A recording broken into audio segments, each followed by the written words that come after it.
Welcome back to the Name Redacted podcast, America's most beloved podcast, the most downloaded Red Sox podcast in the world.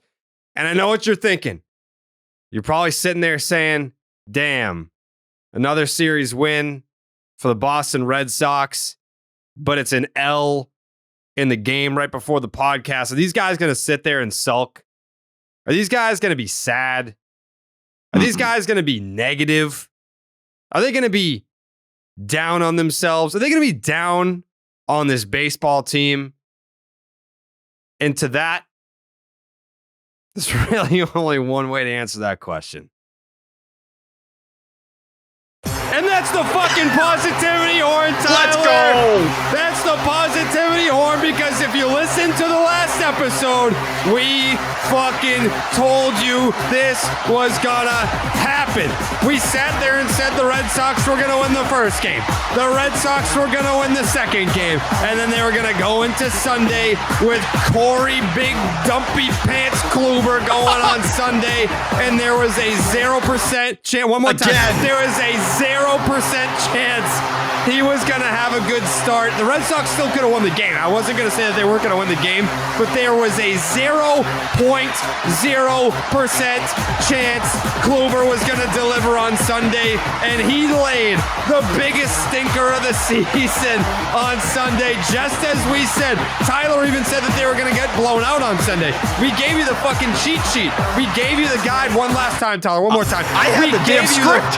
We gave you the cheat sheet on how to watch the Boston Red Sox this weekend stress-free. You don't have to worry about a win on Friday.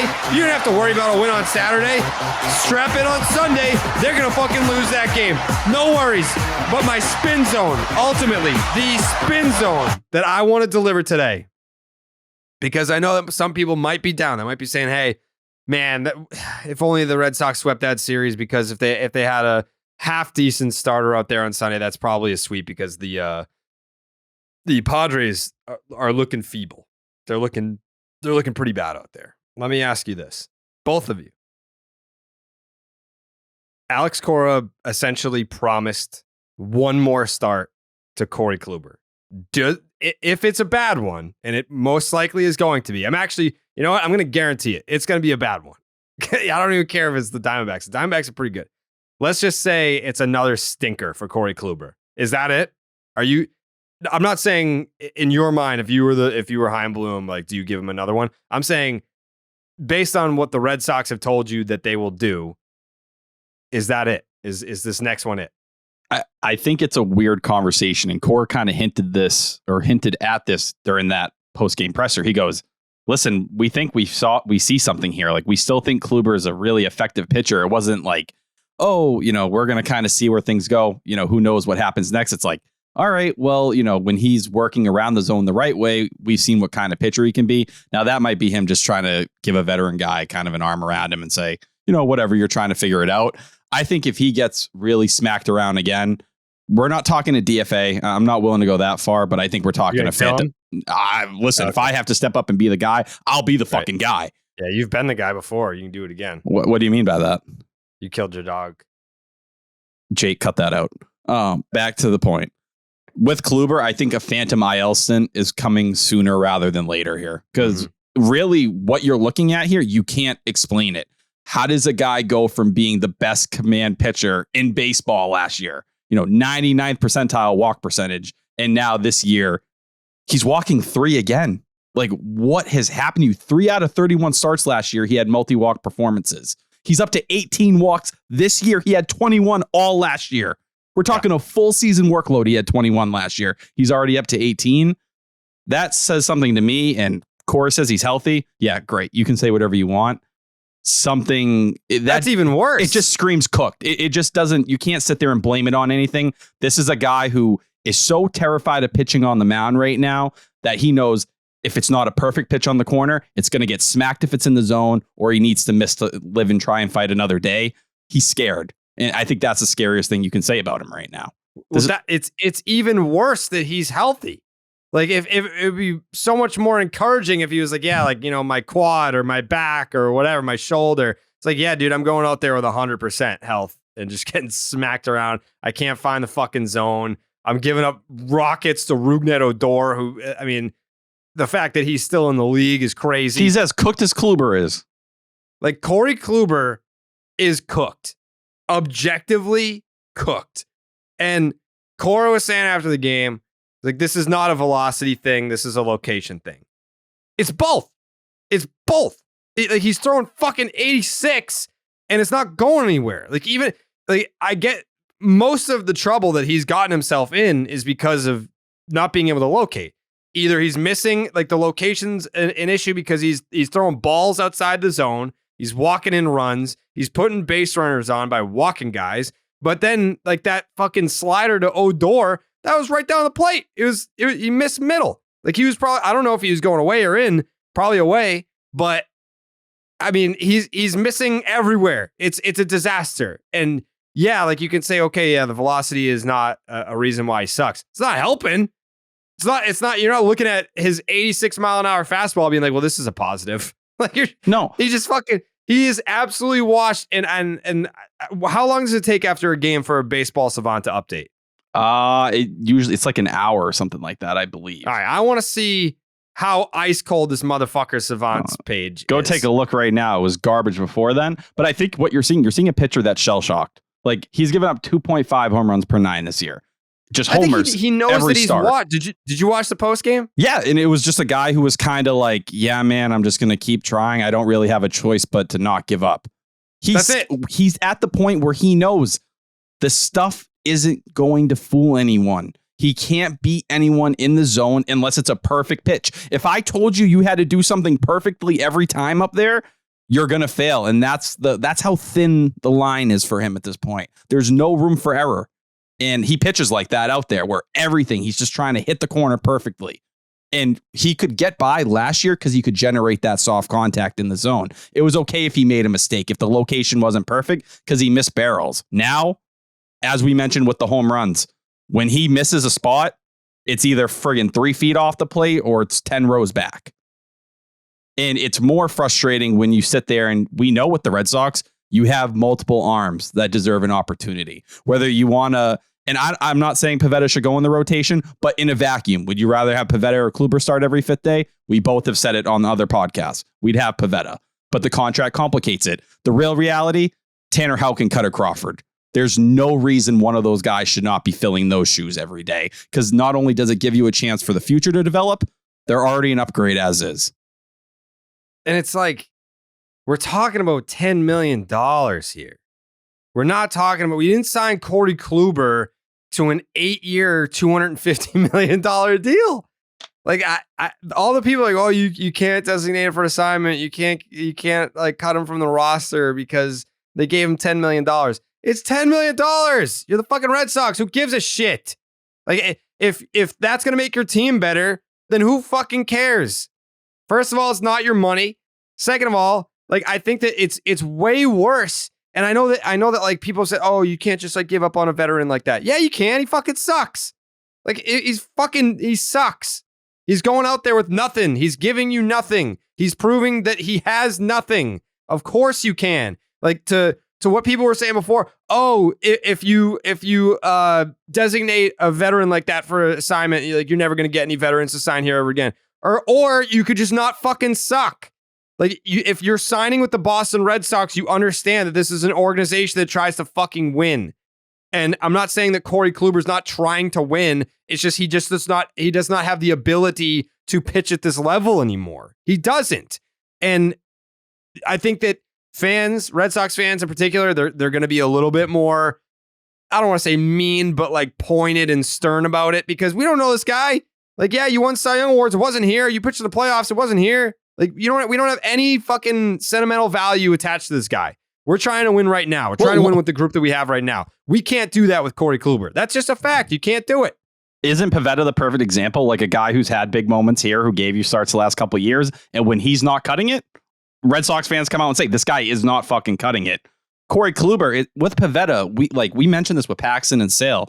There was ingredients there, right? Like, you could say even when the dish didn't come out correctly and they were scuffling, or at least Sale was scuffling earlier in the year, it's like, well, he has the stuff there to make it happen, to kind of take that jump again. Kluber doesn't have any ingredients. He's throwing fucking 85. He can't spot any of his pitches. What do you have? You can't live off. You have bad command and you have bad stuff. Neither of those things are going to be able to come together and give you anything to dream on. And maybe you get the command back at that point, or at some point he kind of clicks it in. But right now, I'm just watching it get worse. He's continuing to walk 3 batters out there start after start. You can't live like that. That's just the reality. I think the Red Sox, where they stand is, yeah, they did give him $10 million. Instead of just completely cutting bait right away, let's draw this thing out. Who knows what injuries happen? Maybe I do think they can figure something out here. I don't believe that, but maybe with an extended layoff, I'd be willing to DFA him. I think the Red Sox will slow play it, but he doesn't deserve another start in this rotation after today. He's going to get another one, unfortunately, but if he goes out there and gets messed up, it is such a slap in the face if you try to convince anyone that Tanner Houck should not be in that rotation over him. The money has dictated all of it to this point. It's just how baseball goes. Like, that's the game. I mean, we kind of just saw it with Aaron Hicks. Like, that guy fucking sucks at baseball. And he was still getting plate appearances here and there because they were like, well, we paid him. Eventually it gets to a point where you can no longer justify it. And even if you have 2.5 years left with X amount, 36 million or whatever the fuck it is that they paid Aaron Hicks to go away, teams will do that. The Red Sox have done it with Pablo Sandoval. Hey, thanks. You know, you fucking suck, you fat bitch. Get out of here. And they'll do it. With Corey Kluber, there's just no justification for it, especially if he goes out there against the D-backs and he's ass, and he's going to be. I'm not saying he's going to get smacked around, but he's going to look underwhelming. He's going to suck. He's going to go out there and with his 86 and not being able to locate, he's going to walk guys. He's going to maybe make it to the 4th inning, best case scenario. Like, you have better options. That's the big kicker here. Is it's not like, all right, we really built this team around Corey Kluber being one of the 5 guys. Not really. Like, you have other options. But you disagree with that? No, I do think the Red Sox envisioned him starting every 5th day. Of course they did. Of course they did. But I'm saying that you can lose a Corey Kluber and replace him with someone that's better. No, fact or fiction? 100%. I agree. That was the point I was making a couple of minutes ago. You have multiple options, even if, Houck and Crawford are the main ones. But even if you wanted to mention Pivetta, like, I'd rather see Pivetta out there every 5th day. But I think louder. I'm not going to say that louder. No, I'm good. I think when it comes to Corey Kluber as a whole, though, the Red Sox, how quickly are they willing to say this was a complete mistake? I'll give credit to Heim. He's been doing that over the last, really, let's say from last offseason forward here. He's been willing to kind of cut these mistakes, and we gave him credit heading into this year, whether it was a Jeter Downs or whatever it may be. We're not going to cling on to stupid stuff. Even to Ryan Brazier recently, like, they did move off of him finally. I think with Kluber, they are going to at least stretch this out a little bit, and I hope they don't. And that's why the Phantom IL thing, like, just dance around it. You don't even have to touch it. But I have a hard time thinking they're just going to completely throw him away instead of saying, we'll work on it on the side, go sit, and let's see. Let's kick the can down the road like we do just about every other decision with this rotation. Because we hate Phantom IL. Yeah, they just hate making hard rotation decisions. It's right in front of you. Like, I would have, if I was Cora, I would have walked to Kluber after this game and said, buddy, you're taking 2 weeks off. 2 weeks, 3 weeks.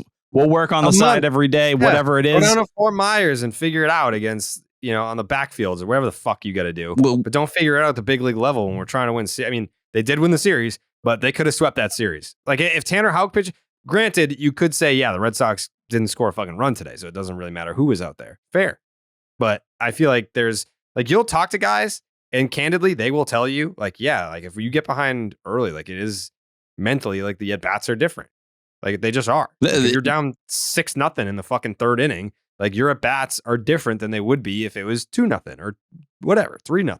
It's the same shit we gave Pivetta in Atlanta, where he just threw the game away before it could even start. That's what Corey Kluber did today. Also didn't help that he can't field the friggin' ground ball hit to him either. So not only is he just making his life harder because he can't pitch, he's not fielding. It's just bad. It's bad all the way around. And at the end of the day, that talent level surpasses. You need to let Tanner Houck or Cutter Crawford get those starts in because they help now and moving forward. There's no excuse. You got to swallow your own pride and say, hey, go figure it out, or really nut up and just say, we're done. We're good. We don't give a fuck. But that's a hard pill to swallow when you have such little room before the luxury tax. And you're basically saying we pissed $10 million down the drain. Mm-hmm. Speaking of swallowing stuff, Jake, could you tell the good folks at home about Blue Moon? Because there is nothing in this world that I would prefer to have sliding down my throat than an what? Nothing. I'm just getting excited. Ice cold glass Mm. of Blue Moon. And I prefer it in a glass. I know that I have bottles in my fridge right now, but I'll pour it out of the bottle into a glass. You can just hear the coriander sliding down that glass. You can hear it. Mm-hmm.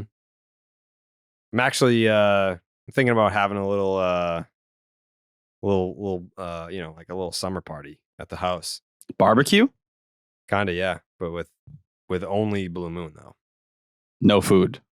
No. We're just gonna get extremely drunk. Yeah, it says BYOF, bring your own food. But I will have a ton of Blue Moon. I'll bring some buffalo tender that I can supply. We can go. We'll go up to the upstairs batting cage and take some swings while drunk. Mm-hmm. I'll show you how to swing a bat a little bit. Mm-hmm. Can you swing a bat? Can I? Yeah. Listen, they didn't call me Kelly Shoppick on my baseball team for nothing. Jesus Christ. Got a problem? No. Thank you. But I do want to talk about Blue Moon. And after Jake tells everyone about Blue Moon, we're not done with this Corey Kluber conversation. And also I have some breaking news, as I said previously. Jake, take it away. Some beers can say they're brewed for baseball, but only Blue Moon is brewed by baseball. Beer and baseball just go together, and no beer goes better than the one that was literally born in a ballpark. Blue Moon was created at Coors Field in Denver, Colorado. It's the natural choice for opening day and all season long. Man, I know it's only been a couple episodes since the RIP Bullet episode, but it's tough to get Bullet out of my mind right now. And I can't even imagine how Tyler feels. I mean, really, what is there to say about Bullet? He was a dog. He loved being alive. And Tyler fucking killed him. And I have to live with that every single day. But thankfully, I got a fridge stocked full of Blue Moons, and they help ease the pain. So for all the listeners out there who are still feeling the pain from Bullet, go to your fridge, crack open a Blue Moon, and watch that pain ease away. R.I.P. Bullet. With its refreshing flavor with Valencia orange peel for a subtle sweetness and hints of coriander, Blue Moon Belgian-style wheat ale is a one-of-a-kind beer that's made brighter. It's carefully crafted and full-flavored with refreshing notes and a smooth, creamy finish. Blue Moon was brewed by baseball to give you a dose of nostalgia and get you excited for the new season. Why strike out with the same old beer when you can get something one-of-a-kind? Its bold flavor, bright explosion of color, and iconic orange slice ritual guarantee a one-of-a-kind beer experience perfect for spring weather. Best served with its signature orange garnish to showcase its beautiful bright color, a beer this good only comes around once in a Blue Moon, but you can enjoy it all season long. Bring the ballpark to you with Blue Moon Belgian-style wheat ale. It's one-of-a-kind every time. Check out shop.bluemoonbrewingcompany.com for beer and baseball merch, or visit get.bluemoonbeer.com/Jared to find Blue Moon delivery options. That's get.bluemoonbeer.com/Jared. Blue Moon, made brighter. Celebrate responsibly. Blue Moon Brewing Company, Golden, Colorado Ale. Thank you, Jake. Appreciate you as always. So I tweeted before the series started. I said, spare me on the hot takes about Xander this weekend. I don't want to hear it. And also spare me when Michael Wacha inevitably outduels Corey Kluber in the finale about, I wish we had fucking Michael Wacha. And then people bringing up Nathan Eovaldi because I had tweeted out after Chris Sale's 111 pitch performance, someone said, I wish I could look up the statistic for how many pitchers have thrown 110 pitches in a start this year. And I said 12 pitchers have thrown 110 pitches in a start this year. Only 2 of them have done it twice. That would be Chris Sale and Nathan Eovaldi. So then that started though. Why don't we bring back Nathan Eovaldi? That's the only one. That's the only one I let people say. No. No, you don't let them say that either. Go ahead. Because we'll talk about both of them. First of all, Nathan Eovaldi, who I love and wish was still on this team. His agent overplayed his hand.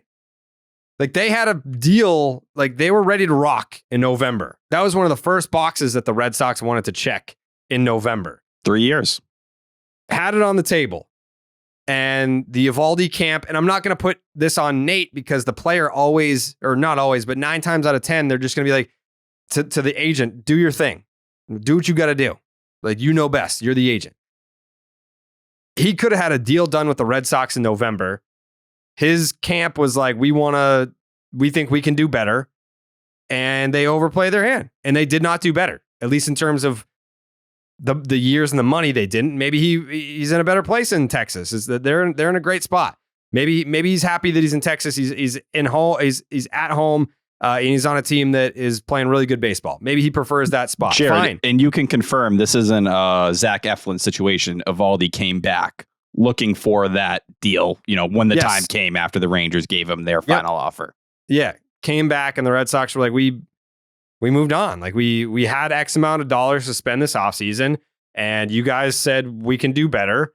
So we moved in a different direction, and it's allocated elsewhere now. So I don't want to hear about the Nathan Eovaldi thing. And I'm not going to, and I feel bad because I don't even want to start to say, if he wanted to be here, then he'd be here. I think he wanted to be here, but I think he wanted to be here for a certain price point, and that's fine. Like if you think that you're worth X and you got offered Y, go find it. If it's out there, it wasn't, unfortunately. So they overplayed their hand, and that's why he's in Texas and not here.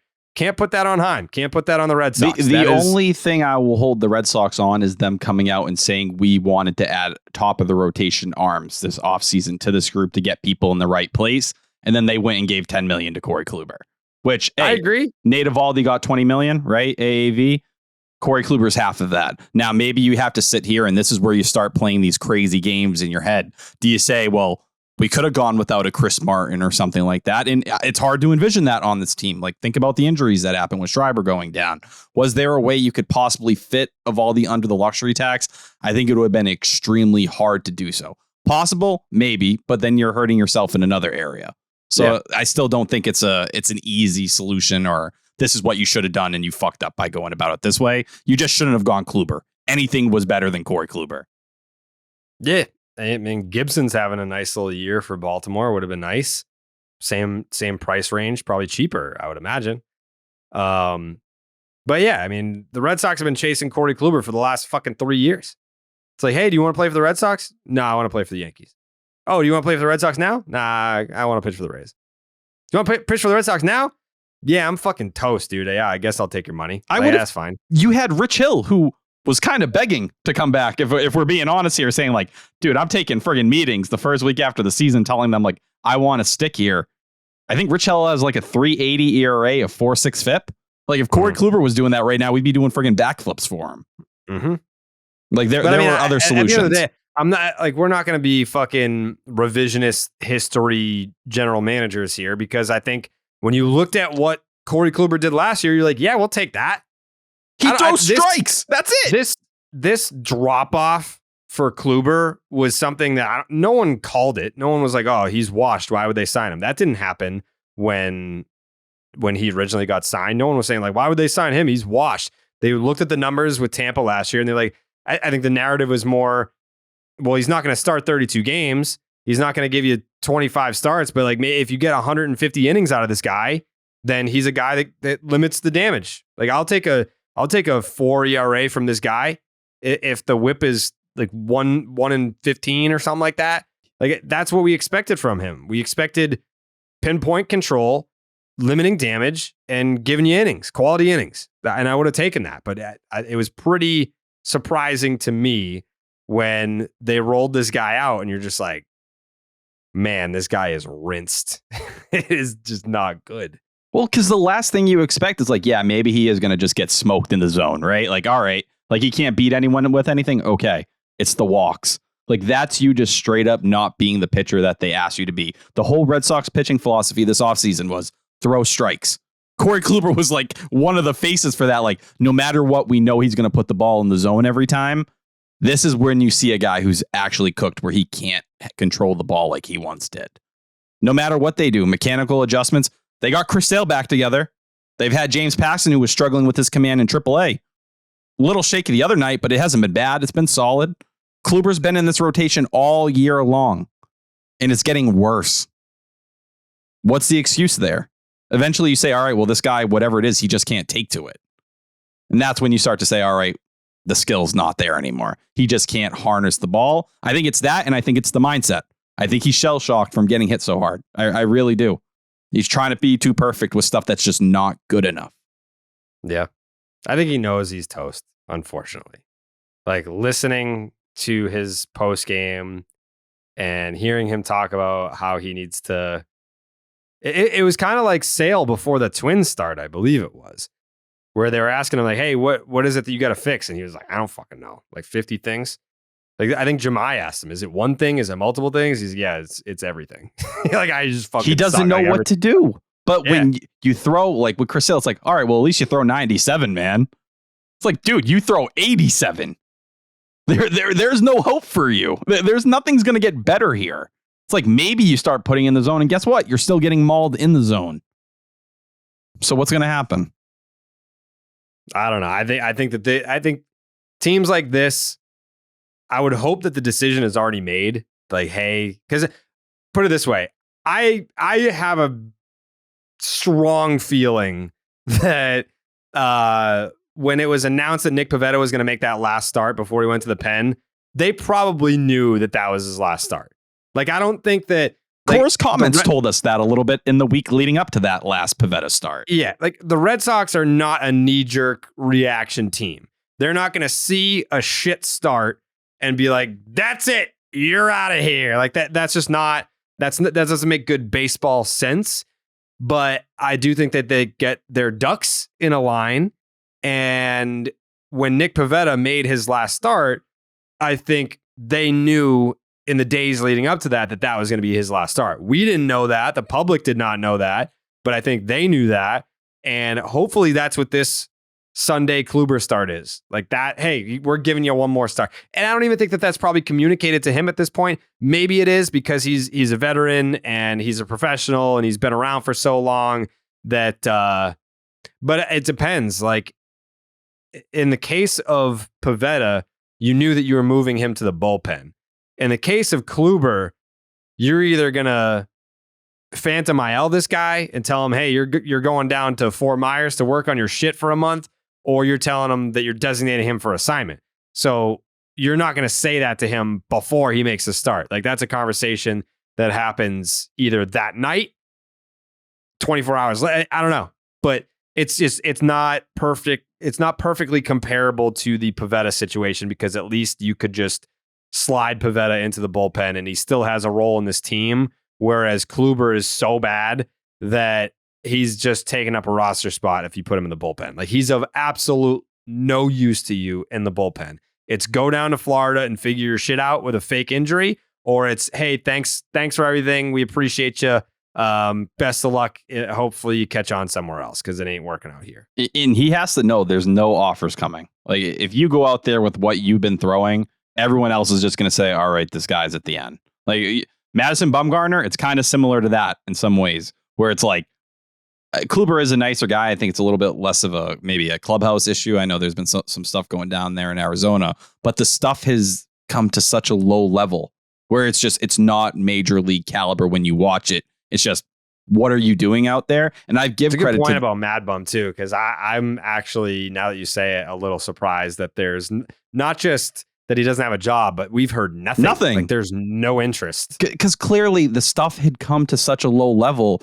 Kluber's even lower than that, like, which is kind of scary, like in terms of velocity and stuff. But that's the game you're playing. Kluber was good a year ago. Bumgarner hasn't been good in years. So like that's the other half of it. Or Kluber was average. I'm not trying to overhype him or anything. Are the Red Sox willing to be that quick? And look, the D-backs benefited from it. They cut Madison Bumgarner and was like, all right, we got the dead weight off our back. This is awesome. Do the Red Sox respond in a similar way? Maybe. And the D-backs had more invested in a Bumgarner, which is like another thing to keep in mind. There was more reason to sit there and say, all right, fuck it. Let's keep throwing it at the wall and hope something changes. Kluber's 1 year, $10 million. It just seems with the way Bloom has built a lot of things is depth means a lot to him. If they can keep an arm in an organization longer or give themselves a way to kick that can down the road, they will. It's just, is Kluber willing to kind of go and work on the side and do that? If he's not, yeah, go home. There's no reason for you to be here, but he can't be in the bullpen. That'd be a massive mistake. Yeah, I would agree. And I think that they're smart enough to know that. They're not going to stash this guy in the bullpen, especially when you know that you have plenty of viable options. Like Brian Bayo is not getting optioned so that Corey Kluber can live to see another day. That's not going to happen. You've got Sale, you've got Paxton, you've got Bayo, you've got Whitlock coming back. It's time to figure out that last spot. And you have better options, whether it's Tanner Houck or Cutter Crawford or a combination of both. I don't give a fuck, but it is significantly better than what Corey Kluber has given you. And I don't want to make this the Corey Kluber hate hour either, because like I said, sure, he's a great guy. Like I've from the people that I know that have played with him, they love him. Can't say enough about him. Great. I don't know him. I don't know. Like I haven't heard anything from anyone on the team this year. Like no one has like said anything. So I can't be like, oh yeah, no, he helped so and so. I have no idea. But it ain't working out, and we've got better options, and it's a dogfight right now. Like the fact that the Red Sox, like I would have been more inclined to be like, yeah, who cares? Like I don't feel strongly one way or another about Corey Kluber because like this is just a figure it out year. That's not the case. Like the Red Sox right now, at the time of this recording, which is Sunday night, Yes, they're a game and a half back of a playoff spot. Game and a half back. Who's Sunday Night Baseball tonight? it's a good question. But no, you're right. Like that is what you fall into here, where if by the end of the year, the wild card situation, it's going to be a game or two that decides it all. It's not just that; it's the future as well. You get nothing. Corey Kluber is not going to be. He might not be here in 2 weeks. Never mind next year. Like Cutter Crawford and Tanner Houck are going to be staples of this foundation moving forward. They need to pitch right now and they'll already be better, but moving forward, you need those answers. That's the stuff that can raise the ceiling of this team. I think there's some fear in probably the Red Sox in the front office that, well, what happens if something happens to Sale or Paxton? Then what do we do? All right, well, then if Kluber's sitting on the side and working on stuff, he becomes an option if you need innings or whatever it may be. They're not good enough innings right now. That's my biggest problem with it. Like if you're sitting there and saying, well, let's keep kicking the can down the road. If it's anything like this, it's just, you can't explain it whatsoever. That's why I'd give him 2 weeks and I'd say, all right, 2 weeks. We'll give you one more. If it looks like dog shit, get out. We're done. We do not need it here. I don't know what he can show you in 2 weeks that'll make you change your mind about him. Can you go out? That's the thing. Can you come out and show me elite command? And even then, even if he is the guy he was last year, is that better than Tanner Houck or Cutter Crawford? It's not. And that's the real situation we keep coming back to. The best Red Sox team for 2023, even if Kluber can get back, doesn't feature him. Jake, what are your thoughts on Corey Kluber? Yeah, I mean, he's fucking terrible. It's like Tyler said. He basically has 3 pitches. He can throw a ball, he can throw a perfect pitch on the corner, or he can just throw a fucking meatball that gets smoked. And it's just like, I'm just tired of watching it. Can I make a comp here? Yeah, sure. Not to bring up dying dogs, even though that's become a thing recently. Rest in peace, Bullet, by the way. Don't even. On some real shit. Fuck you. On some real shit. I mean, listen, Dave O'Brien was lobbing bombs at Bullet on the broadcast on Friday night. I was sobbing. I was legit crying, and Martha was trying to comfort me, and I told her not to touch me, but she tried anyways. Like I was working through it. I was not in a good space. What happened? What was the moment? The exploded, and then your tweet went out, and then emotionally I exploded. Yeah, I was on your side on that one. No, you weren't. Yeah, I was. Dave O'Brien was like, the Red Sox offense exploded tonight, just like Tyler Milliken's dog. No, that is not what. No, you made the connection. That's what he said. All he said was the Red Sox offense exploded, and exploding immediately goes to you and Bullet. Like, no, he didn't. You know what he meant. You know what he meant. No, I did not. Dave O'Brien would not do that.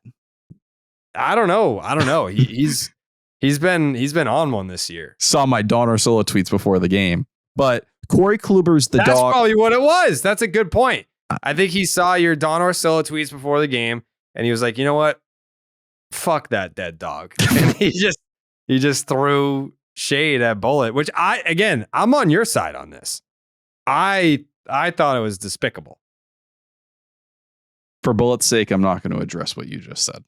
Okay, fine. But Corey Kluber's like rest in peace, Bullet. Though Corey Kluber's your dog that's still alive, but the legs don't work anymore, and he's kind of just like dragging himself. You know that dog from Family Guy, that like the old man's dog, and he's just like barely holding on, and he pulls himself with his front paws through the grass. That's what Corey Kluber is. The body doesn't work. He needs to be put down. He's nice. Like, it's nice to have him around, but what's best like for a job everybody? for a professional, huh? Yeah. What's Someone best for everyone? Not a professional. I am not going to kill Corey Kluber. I didn't say you. Are you admitting to killing dogs in the past? I've never killed a dog. Jake, did I suggest that Tyler should do that? No, he suggested that himself. Yes, I said a professional should do it. You know what? And you were like, "Oh, I'm a professional. I kill dogs." I can't. I'm not going to respond to that. My lawyers told me not to respond to that. Actually, good, smart lawyer. Corey Kluber needs to be put down. That's all I'm saying here. It's time for this old dog. He had his years. There were a lot of great years. They weren't here. They were in his other homes. But it's sad to look at. It makes me uncomfortable watching this dog live. Mm-hmm. Yeah. He needs to explode.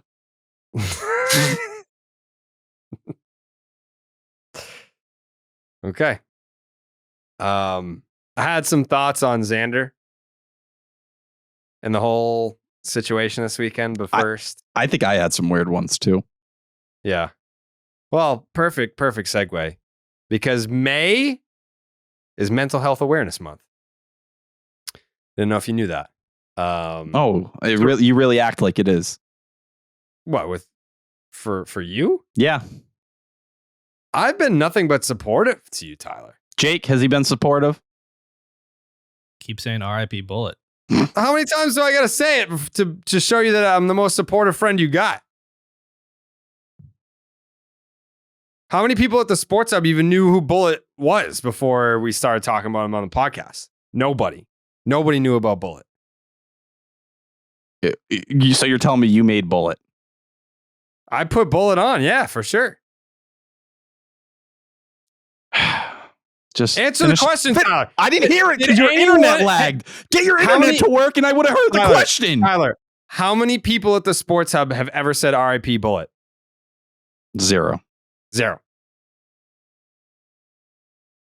Suck on it. Okay. May is Mental Health Awareness Month. And Cerebral is a 100% online mental health service that offers therapy and medication management for anxiety, depression, insomnia, stress, burnout, and more. And I love Cerebral. And I don't care about talking about mental health. I think the stigma is bullshit. I think a lot of people, especially, with all the high pressure jobs that you guys probably have listening to this right now, you're in school, anxiety, depression, been there, done that. Insomnia, been there, done that. Everyone can relate to stress and burnout. I started therapy in 2010. How old were you in 2010, Tyler? 12. You were 12 when I started therapy. 12 years old. It works. It can help. I feel like you could benefit from some online therapy, Tyler. A lot of people have said that to me in my life. Yeah. I feel like your brain is like it's like a classic car engine that just needs to be like refurbished a little bit. And that's essentially what online therapy can be for you. Because it doesn't have to be, oh, I'm depressed. It doesn't have to be, oh, I have anxiety. It's just nice to have an unbiased, neutral party to talk to about some stuff. But if you are dealing with depression and anxiety, this is another thing, another route that you can take that I can swear by. Cerebral is here for anyone who's looking for help with their mental health, no matter where you are in your journey. So Tyler, you're a newbie. Me, I'm in year fucking 13 or 14. But you're doing good. You're feeling right. I feel great. Last 2 years, some of the happiest years of my life. Cerebral helps people with anxiety, depression, stress, insomnia, and more. If you feel like you're experiencing burnout or processing a major life event. So this is speaking to you right now, Tyler, because you're experiencing some burnout. You got 2 jobs. You're processing a major life event. You killed your dog. Cerebral is care that's ready for you. It's 100% online. I know that you're busy. That's another big benefit for you, Tyler, because you have places to be. You have jobs to work. You have Martha. You have your third dog that you're on since first grade. You're stressing me out. You're stressing me out right now. Listen, that's a lot of stress. It's a lot of stress. That's why online therapy is probably for you. You take a brief questionnaire and you get matched to take to a care team based off of your needs and preferences through the Cerebral app. You can schedule your sessions, get your questions answered, and access additional mental health services. Cerebral is one of the few services that provides medication management online through a licensed provider if clinically indicated. Connect with your therapist on your own schedule through your laptop or your Cerebral mobile app. You can schedule sessions based on what's the most convenient for you. I know you're a very busy guy, Tyler. You don't have to wait weeks to be seen, which I just told you about my ear that's had fluid in it for 11 months. They can't see me until September. That's really annoying. That doesn't happen with Cerebral. 80% of members see a provider within 5 days. That's less than a week, Tyler. You can do your sessions on a laptop or on a phone, so you can always find an area at home where you're most comfortable. And it's affordable treatments that are 1/3 of the price of traditional therapy, and treatment options are available with or without insurance. Do you have insurance, Tyler? I do. You have insurance. All right, congratulations. So you're already one leg up on the competition. Shout Shout out to your mom. Cerebral is in network with several insurers, and they're working every day to grow their partnerships within network. Your monthly cost is even lower. Cerebral understands that finding a therapist isn't a linear journey. If your therapist isn't a match, Cerebral will help you find a provider that meets your needs. 50% of Cerebral's clinicals self-identify as people of color. It's important to Cerebral to have the diversity so that everyone can get treatment they deserve. And as mentioned, for Mental Health Awareness Month this May, you can get an exclusive 50% off your first month of therapy by going to cerebral.com/Jared, Jared. That is cerebral.com/Jared for 50% off of your first month of therapy. For quality mental health care that's accessible and affordable, join Cerebral today. Feel like that's for you, Tyler.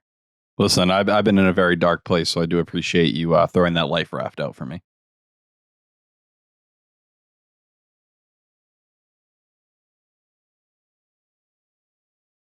I'm sorry to hear that. What? I said I'm sorry to hear that. That I've been in a dark place? Yeah. I hope you mean that. I do. Hey, listen, I went to Cerebral and I was like, hey, can we get a promo code for my friend Tyler? I think he would really benefit from being in therapy, online therapy. And he's really busy. And they're like, oh, we're online. Maybe we can go together. You want to go to group therapy? Couples Therapy. Why not? We're a kind of couple.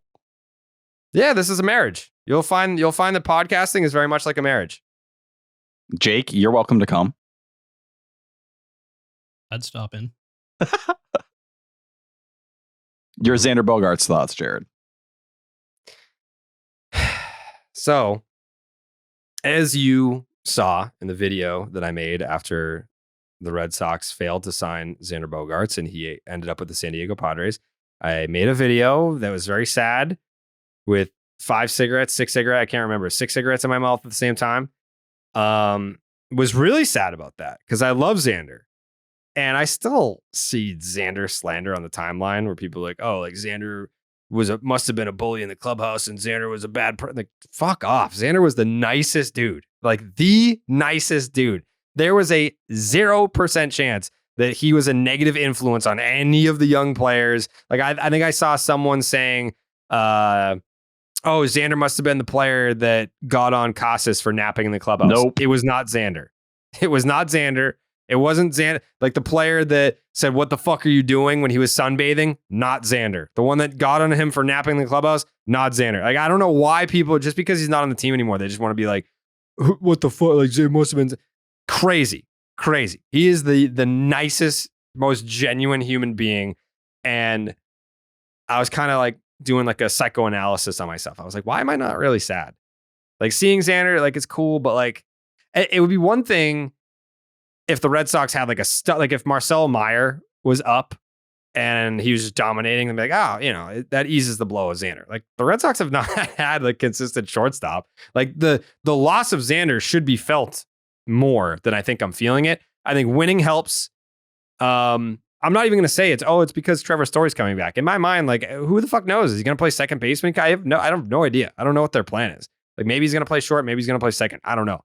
But I just think, after going through the Mookie Betts thing, I feel like I have unfortunately been able to master the art of letting go quickly because there's just no reason to hang on. Like, it's not like a relationship in real life where you break up and then you have like but what if we get back together in a couple months? Like, what if we run into each other somewhere and we have a conversation and we have a couple drinks and then we just be like, oh, I love you too. Like, that's not baseball.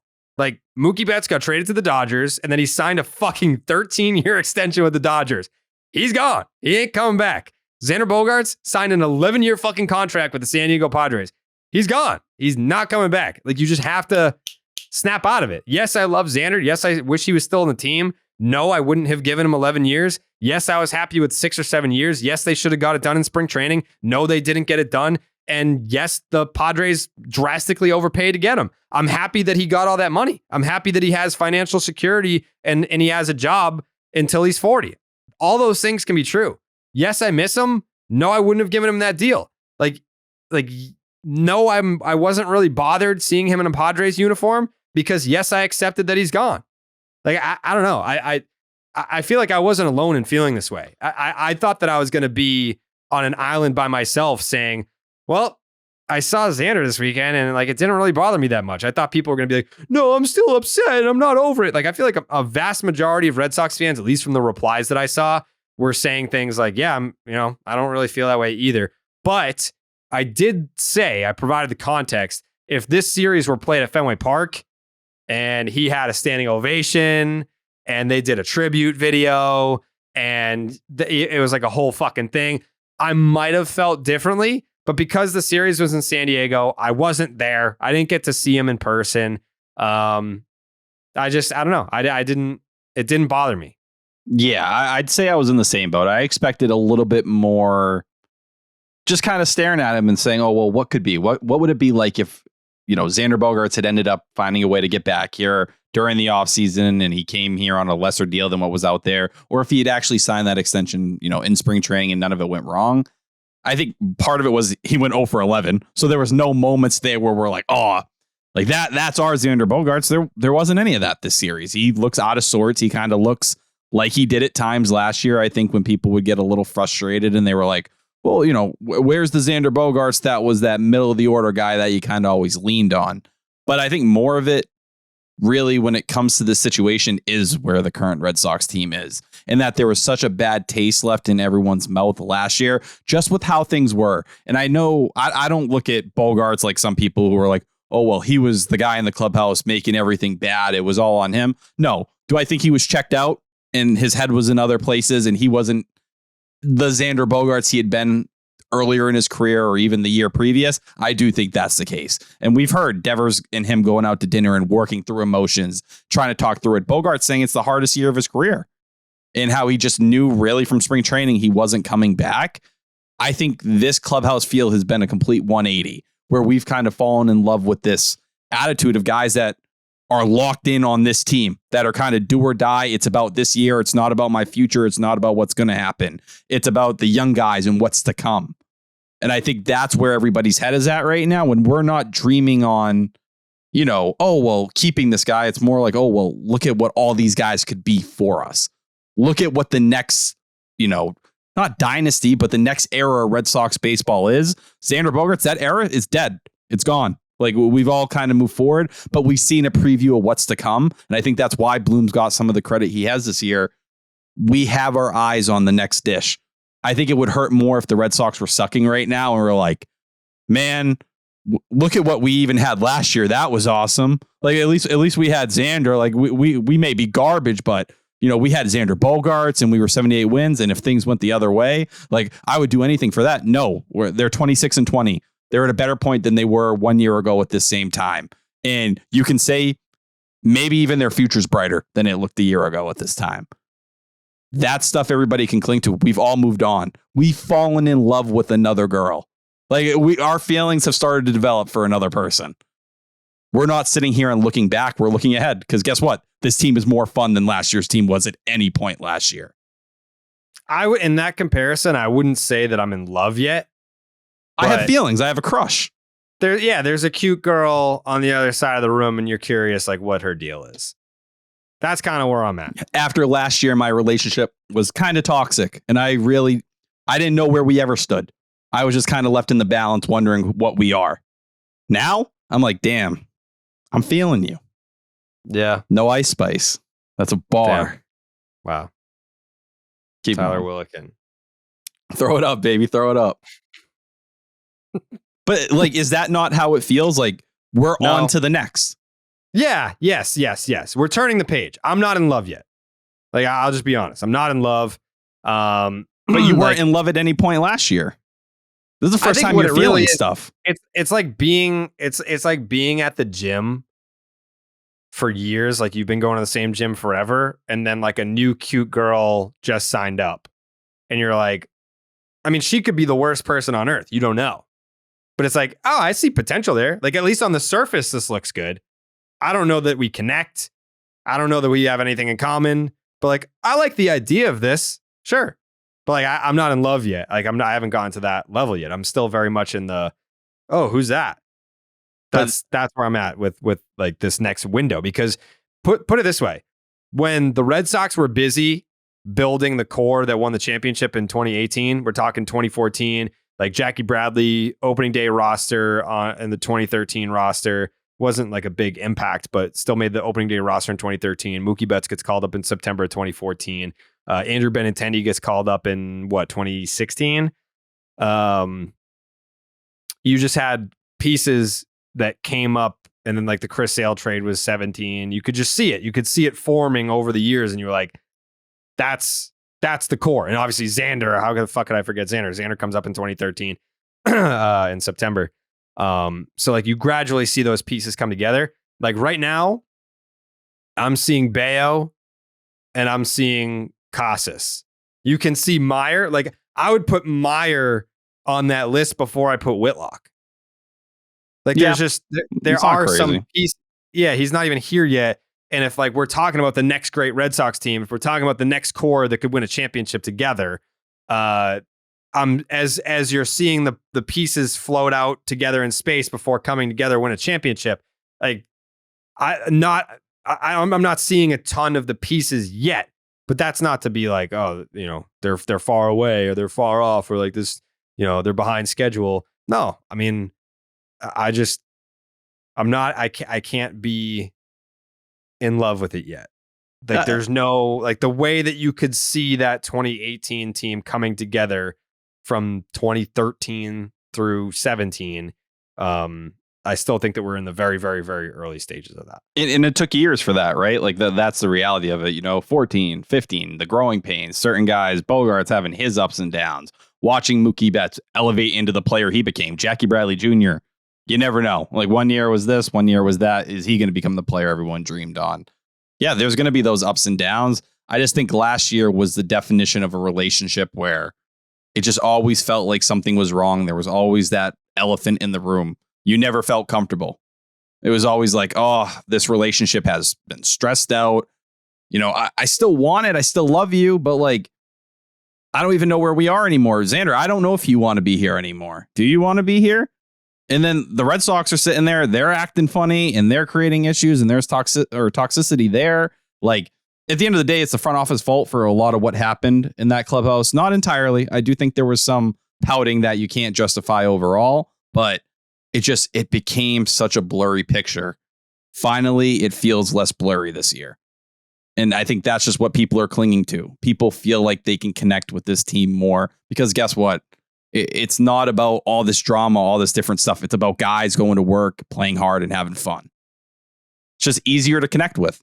It's like that girl. It's like, God, I forgot how easy and fun it can be to hang out with someone when there's not 10 layers of fucking drama underneath it. You know what I mean? Like this is just, we're just having fun because guess what? You're playing good. You know, we're winning. It's dramatic. It's fun. That's what it is. And, you know, I'll be real with you. I thought Xander's comments the last couple of days were really sad coming from him. there were two things in the Globe where he mentioned where he doesn't really have any friends off the field right now. And his brother and mom have been making trips. And he's like, yeah, I still talk to everyone. You know, it was a management decision, but I'm talking to all those guys every day, whether it's Devers, certain guys in that dugout. It just felt like to me, like he was kind of saying, yeah, like I haven't really found my group here. You know, we on the field, cool. You know, I've had an okay season, good season, most would say, even though he's been struggling lately. But it's not, I still haven't found those relationships and those connections, and they take time. And I do miss them. I still reconnect with them. For him to kind of bring that to the forefront, again, just kind of speaks to me. We know where he ultimately wanted to be. The front office had different ideas with how they approached it. But I think after this series as a whole, while he's happy you got paid, whatever, you know, in San Diego, you got your money, I still think his heart is somewhat here in Boston. And it's going to take time for that to change for him, even though he got all that money in his bank account. Well, he's got 10 years to adjust. And he just watched his best friend show up here, and you kind of saw, like, you saw what the Red Sox could be. You're like, oh, yeah. All right. Like, yeah, they moved off of me and they just took 2 out of 3 from us. We're in, you know, the gutter right now. Things are going bad for the Padres. But here's Rafael Devers putting on a friggin' show, like shining, being the player he's supposed to be. It was nice playing with that guy. Like, I remember what that was. He made some really good plays at short as well in the series. Yeah, you see where the Red Sox are going. And for a guy who maybe hasn't gotten over the breakup, it's kind of like seeing that other person having fun. And you're like, damn, they can have fun without me. And that's it. It's not easy. It's not easy. And I mean, you did kind of see some moments where Xander is like smirking when Rafi hit the bomb, and he's just like, man. Yeah, I don't know. It's weird. Like Mookie to me is a Dodger. 100%. He just did. He became Mookie Betts. The personality we see today did not exist in Boston. Sorry. No. Like if that's just paying attention. He became a totally different guy when he was never that guy in the clubhouse here. He was never the fedora guy. No. He was never the, hey, I'm going to start my own YouTube channel and podcast guy. Like I mean, I don't know if maybe it was because, you know, we keep hearing about like the veteran culture in Boston, and maybe he felt like he couldn't become that guy. But I think he is just not who he is portraying in LA. I think it's just like, oh, I'm in LA, I got to do this now. Like if Mookie Betts got traded to the St. Louis Cardinals and they gave him $365 million, I don't think that he's this Mookie Betts. I think the reality is there was a guy who did step up during those times, and it was Xander. And Xander became kind of that voice, that younger voice. And I just don't think Mookie was ever the guy, you know, who was going to be like, oh, well, it needs to be my team. No, it was Xander who was kind of that, you know, leader in there, the guy that everyone turned to when things were going wrong with the media. Xander would get on that mic. And that's one of the reasons we fell in love with him, even though he wasn't he wasn't the player Mookie Betts was, but we'd be like, no one's more accountable. No one's kind of taken that charge, especially during a time when, as Dustin Pedroia faded out, you needed someone else to play that role. Yeah. Red Sox win, go to Xander's locker. Red Sox lose, go to Xander's locker. He's going to be there. And he'll talk. Like that was what it was a staple for 10 years. It was a staple for 10 years. Red Sox lose, there's Xander. Red Sox win, there's Xander. You can go ask him anything. He'll talk. But Jake, where are you at? Do you miss Xander? Yeah, I think if it was in Fenway, it would have hit a little bit harder emotionally. But obviously the fact that the Red Sox are playing better than we thought they would to start the year helps. So you don't miss him as hard. But when he comes back to Fenway for the first time, it's going to be a lot more emotional, I think. Yeah.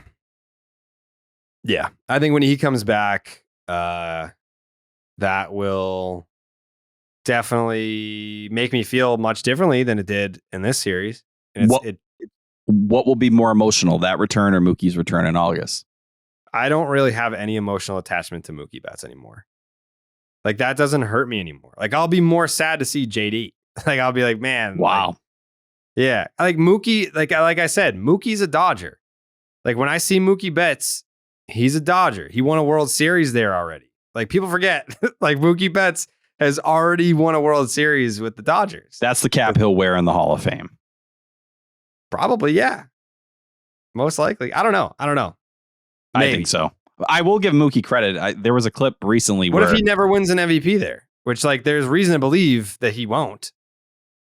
Yeah, I still think he'll end up because there'll be more total years there overall. And I think Mookie I don't bets, think that like tenure doesn't matter. It's like what were you most known for? And if it goes back to like, hey, well, he won as an MVP and he won a World Series with the Red Sox. but if and he never wins wins an 2 MVP. in LA. Maybe. But like they might also go back and be like, yeah, well, the first one was fucking 60 game season. Sure. I think ultimately, though, it will come down to where were you a majority? Where did you make your, all these years? We talked about Mookie 10 years from now. Like kids won't even remember Mookie Betts in a Red Sox uniform. Like, oh, that was cool. It'll be like when we look up, or you can't relate to this, but for kids my age, it's like, oh, yeah, Manny Ramirez played for the Indians. What? That's wild. Like, Yeah. I remember finding that out when I was like 7, 8, 9 years old, and it blew my mind. I think it's going to be a very similar thing. Yeah. And with Mookie, like the big divide between how I feel about Mookie and how I feel about Xander is that I don't think Mookie wanted to be here. It's not that I'm sure he would have come back at the right price, but he was always, I'm going to free agency. I'm going to free agency. I'm going to free agency. If you're the top bidder, once I get there, awesome. I'm happy to come back for the right price. I think the pandemic had a big effect on him taking that money from the Dodgers. Like, yeah, he ended up getting paid. With the Red Sox offered like 300, he wanted 420, and then the Dodgers met in the middle of those two price points. And what happened in all the middle of it? COVID happened, and it looked like, I didn't hear it. I'm sorry, but that's really what it was. Like, context is so key. People act like it was not part of this. When you say it meant something for the MLBPA, you felt like that was what you needed to do. Like, did people just forget those quotes from Mookie Betts? Those were directly for him. He was trying to do that for players so they got their worth. Okay, well, this is what it is. That's what his focus was on. That's what he wanted to prove. Yeah. So, but Xander, I knew he wanted to be here. He never wanted to leave here. And it is what it is. Like, it's hard to feel bad when, like, you got $280 million. You get to play in San Diego. Like, you're playing for the Padres. Like, that's cool. I'm happy for you. I don't know if he's happy for himself. I'm sure, like, the money's great and all, but I'm sure he misses Alex Cora. He misses Rafael Devers. Like, there's going to be relationships that I'm sure he wishes he was still getting to be a part of every single day, and now he's not. But, you got to turn the page. Got to turn the page. And here we are. 11 years is ridiculous. That contract. Good luck. Have fun with it. I would never want to go anywhere near that, and anyone with a sound mind wouldn't either. That's what happens when you miss out on Trey Turner and Aaron Judge. All right, we got to take a break and talk about Zyn nicotine pouches. We're always talking about what a team needs to get to number one, but Zyn nicotine pouches are already there. Zyn has helped millions of people achieve a lasting change, earning the title of America's number one nicotine pouch. If you're a smoker or you're a dipper looking to make a change, look no further than Zyn. Zyn is made with 6 simple ingredients and is available in a wide range of varieties, including spearmint, citrus, and even coffee. And it's available in 2 strengths so you can control your nicotine satisfaction. Because it's discreet, you can enjoy it anywhere, anytime, so you never have to miss a moment of the game. Plus, every can of Zyn earns you points towards premium items like tailgating gear, top-of-the-line tech, Zyn swag, even gift cards. Find your Zyn at your local convenience store or online at Zyn.com. That's Zyn, ZYN.com. Warning, this product contains nicotine. Nicotine is an addictive chemical. Just some thoughts on these games. Yeah, an hour in. James Paxton. I thought he was nothing. They told me he'd never pitch. 6 innings, 5 hits, only 1 earned run, couple walks, 5 strikeouts for James Paxton, followed up by not 1, not 2, but 3 innings from Tyler Milliken to record a big league save on Friday. That was a series opener, yeah? Yeah. 6-1 ball game. I knew Blake Snell was going to get smacked. Going back to the Stop and Shop look ahead with his fucking 55% fastball usage, I was like, the Red Sox dick smack fastballs. Don't you dare. Rafael Devers. He's so inefficient. Second inning. Pow. Homer. Rob Refsnyder, the lefty slayer. 2-run double. Now you're up 3-0. Devers is like, you know what? Fuck you. Bang. 3-run homer. Second of the game. Padres scrap across a slapdick run in the third when Fernando Tatis Jr. hits a garbage time homer. And that's it. No more scoring from the third inning on. You had a 5-run third for the Red Sox, a 1-run third for the Padres, and then that's all she wrote. Just a nice little, for once, a nice little smooth sailing ball game where you don't have to worry about shit. You get Xander drop his nuts on the table in game 1. You get a nice start from Paxton, which is great to follow up your Red Sox debut. Maybe you're like, oh, he's amped up and he's got all this adrenaline. How does he harness that in his second start? I don't know. He doesn't have Fenway Park, and it's not first start adrenaline. Well, he goes out there and fucking turns in a great start in his second start. I thought the command was not as good as it was in that first start overall, but in the first inning, didn't fold. Couple guys get on, bounces. The fourth inning with the bases loaded, I think everyone's sitting there like, holy shit, Paxton's at the end of the rope here. No, he battles, he gets the big pop out, and you're kind of like comparing stuff. It's like, where is James Paxton going to land? You look 2017 to 2020. Those are the last years he was healthy before he blew his elbow out. It was an 11.4 K per 9. This year, he's at 11.5. So that tells me, we're getting to the point of missing bats of, pre-Tommy John, the guy that you're hoping you're getting in James Paxton. Another 11 swings and misses. Great. Missing bats. Need more of that. And Cora. One of the things I loved about Cora in this series was the faith he put in Paxton and Sale. No one thought Paxton was going out for a 6th inning. Goes out there, gets the job done, not shying away. And I think we're seeing Cora push his starters and start to ask for a little bit more after leaning on the bullpen so much. It's paying off. I thought that was a big moment to see Paxton go through 6 innings. And, while the stuff wasn't as exciting as it was in the first start, had a better line than the first start. James Paxton threw how many pitches? It's like 106 or 107, right? You need me to pull it up? No, I got it. The Red Sox. All right. James Paxton, 107 pitches. 66 for strikes. Yeah. Saturday's game, my jaw dropped. My jaw dropped. With Sale in the 7th? Shocked. It was like a double scare, because it's like, all right, he's coming back out for the 7th, but he's just going to get Cronenworth, and that's it. When they showed Alex Cora in the dugout after the Cronenworth out to start the inning, and he's just twiddling his thumbs, hands in his pockets. It looked like people were like looking at him. Like they were like, hey, you're going out there, AC, right? And he's like, no. He's like, let him at it. Go fuck him up. Whatever. I don't give a damn. It's Chris Sale on the mound. Yeah, it's crazy. Like no fear, no pressure, but legit guys are making eye contact with Cora in that dugout. Like, okay, like you gonna go get him? No, I'm not. He's gonna finish this inning. That's knowing your guys. I was taken aback, and it is.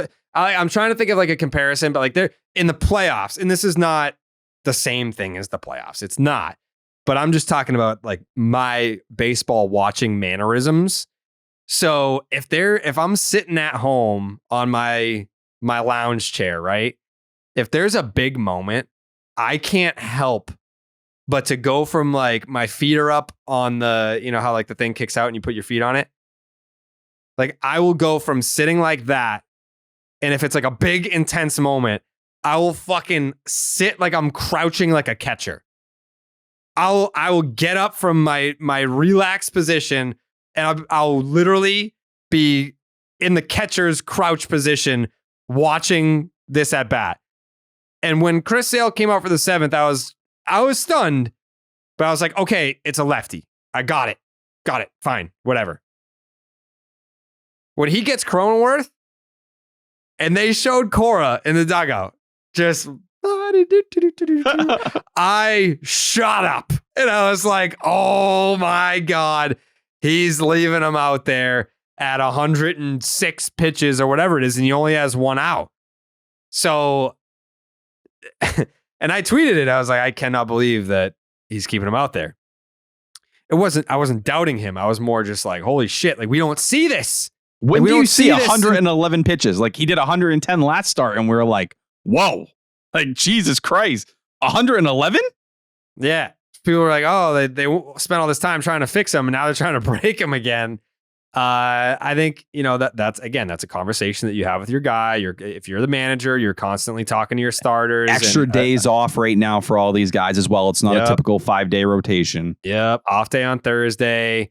I think if there's any hesitation there, it's that he is, like you said, coming off 110 pitches his last time out. Now you're asking him to do it again. And there's only one way that Chris Sale knows how to finish games, and that is emptying the tank. Like it is not like, oh man, like I'm running on fumes in this last inning. So it might be 92, 93, but I'm still going to paint the corners and get some outs. Oh no. If it is the last inning and Chris Sale knows it, guess what? Now you're getting 97, 98, and he's emptying the tank and he's yanking it. There were some pitches like in that last inning, he was like, almost looked like he was going to fucking yank him to the backstop. He's giving you everything he's got because that's what Chris Sale knows how to do. He's an animal. He's a savage. He's a great white shark. He smelled blood in the water. He got all 3 outs and that was it. And he goes back on the bench and he's smiling and he's giving high fives to his teammates because that was the best part. It's an honest day's work right there. You see the relief. You see a guy who knows he's back. I think Chris Sale knows he's back. And I do think at times, like he wonders, like, oh, am I that guy? Yeah, you are that guy. And we're all kind of seeing you be that guy now for a pretty lengthy stretch. And we'll keep updating this. Going back to the Twins start now. We have 6 starts, 38 and a third innings, 3.05 ERA, 2.93 FIP. How many more people? All these people that want to cry under my tweets. Oh, Chris Sale. Oh, what about the first couple? Dude, we have 6 starts now. One of them was a bad start against Baltimore included, where it's a 10K per 9. It's a 1.4 walk per 9. Missing bats, elite. Not walking guys, elite. Got tagged for a couple homers. Didn't care. Kept pitching. Didn't falter whatsoever. Kept his composure. Something we saw him struggle with early. It's a 201 batting average against. How much more do you need to say? Like we said it last episode, Chris Sale's back. Felt like a lot of people hopped on that train over this weekend, by the way. Saw a lot of tweets finally saying those words. A lot of people that were scared to say those words. Well, he's here. And Cora, trust him. This is back-to-back times going over 110 pitches. Saying, guess what? This guy's healthy. He's fine. He's going to get us through it. We need our ace to be, giving us this extra inning tonight. That's a game changer for us. That's what Alex Cora is doing. That confidence in Chris Sale should tell you everything you need to know because it wasn't there for a while. Wasn't there in 2021 when he was working through those, kinks and trying to make it by. It's here now. Cora knows when he needs an extra inning out of Chris Sale will go out and get it for him. That's an ace. That's an ace. It's a frontline guy. Actually, you know what? You're right. Because frontline, you'd be like, yeah, it's a 1, it's a 2, 3 maybe. Nope. Chris Sale's he's an ace. Yeah, these are ace numbers. And ace. The Padres lineup, they're struggling. Dude, he's going up against Soto. He's going up against Tatis. We've seen him now do this over this stretch against the Cardinals lineup that turned out to be red hot. Like he got a whole week off and he still was able to put it together and be that guy. I don't even think we've still seen the best version of Chris Sale yet. If this is 85, 90%, man, I feel very good about having him in my rotation, at the top of my rotation. Jake, how you feel about Chris Sale right now? Just love to see it. Every time he's going out there, you're just thinking of like vintage Sale, like Sale Days back, where you're just circling his starts on the calendar and just getting pumped when he goes out there because he's shoving every time. Mm-hmm. Love to see it. Love to see it. Makes me feel things now. Especially that 98 heater to Soto to get him. Oh, just a guy who never chases anything and you get him to chase 98 high heat.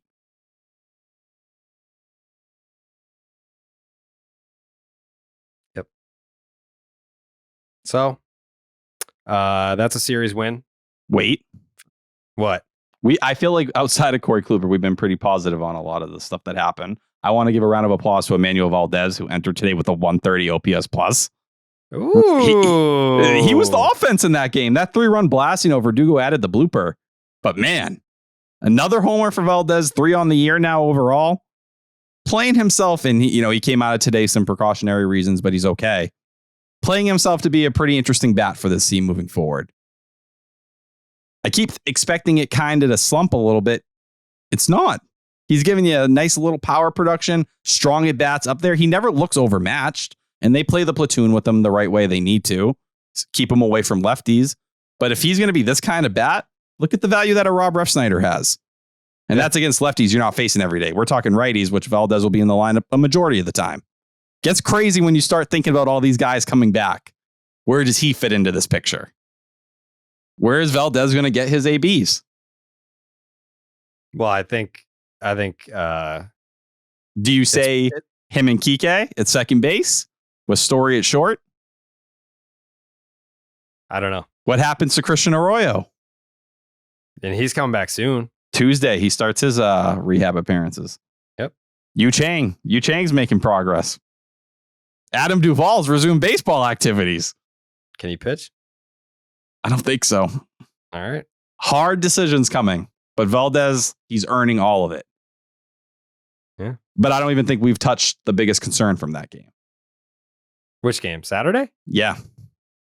There is a lot of panic surrounding Kenley Jansen right now. Oh, yes. Yes, you're right. Yes. Yep. Are you one of them? Panic is not the word that I would use. Concerned, yes. I am concerned, yes.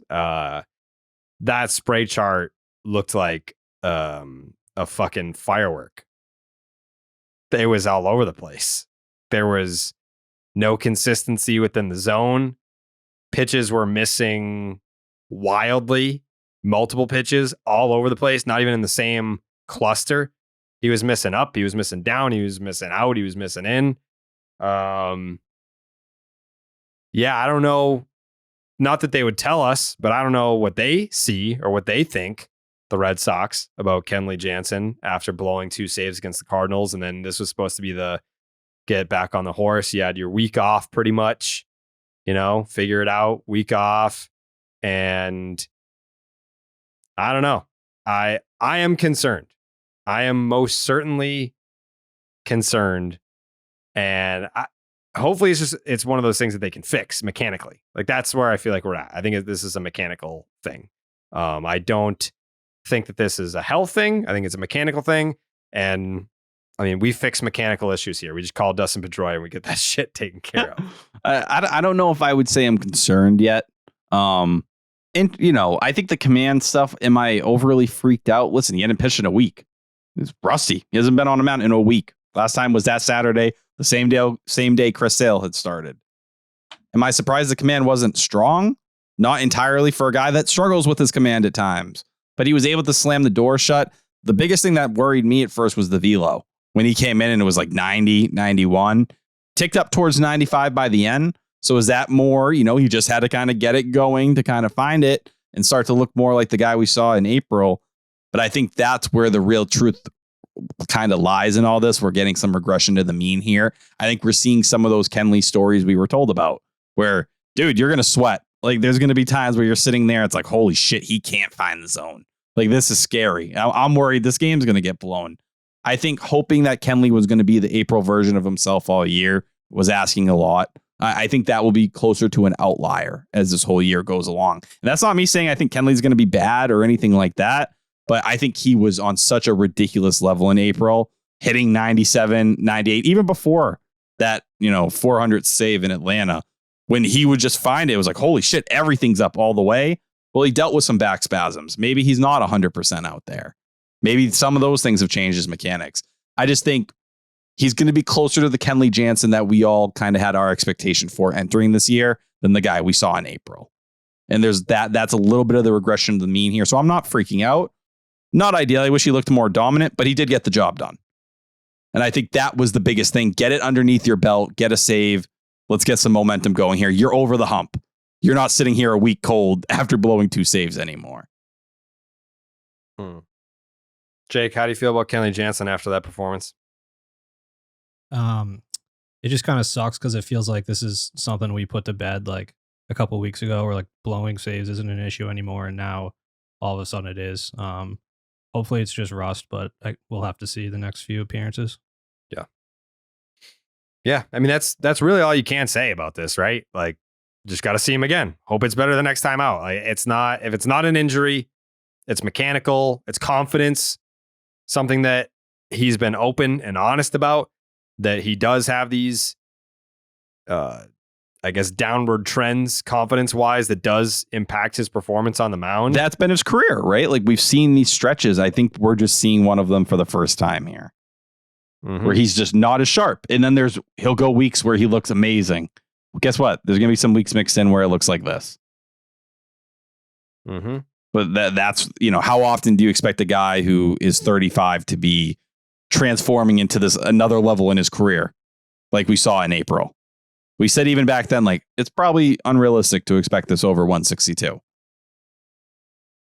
I didn't think we were going to see 99 from him in a 1 ERA and perfect save, whatever. I didn't think we were going to get that. He was going to have his ups and downs. And right now, I just think that it was an abrupt, like, boom, we're in a down. I mean, it was the highest of highs, 400 saves, and he's hitting 99 on the gun, and everyone's like, holy fuck, he's been great to this point, and he just took a step forward. Like, now he's throwing 99, and then his next time out, it's like, bam, blown save. Next time out, bam, blown save. So that's why I guess there's the not just concern, but I guess people are just confused. Like, how do you go from the top of the top to where you are right now? But I think it would be a more intense conversation around Kenley if he didn't get the save on Saturday, but he did. So it is what it is. He was just, inducing weak contact, flat pop-ups in the infield, whatever. A guy that I hope that Cora doesn't run away from, or really the Red Sox in general, if they feel like Kenley needs a day, Chris Martin. Shout out to him, man. Continuing to get the job done. 6 innings since he came off the IL. He hasn't given up a run. I feel as comfortable with anyone in this bullpen as when he's on the mound. He's going to pound the zone. He's going to get after guys. A little fucking edge to this guy.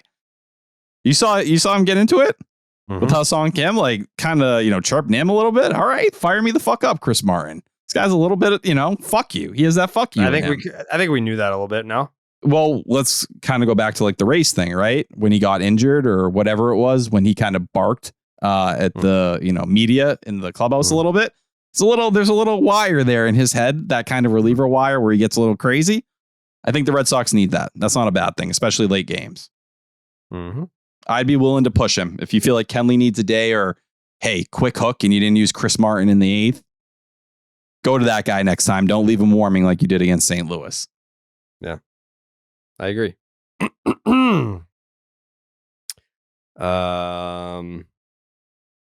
Baseball season's rolling. It's the best time of the year, and there are games all year, all day, every day. And when I'm watching all the games and recording all these podcasts every week, it can be tough to get a handle on it all. But thanks to Xfinity 10G network, I can stay on top of everything.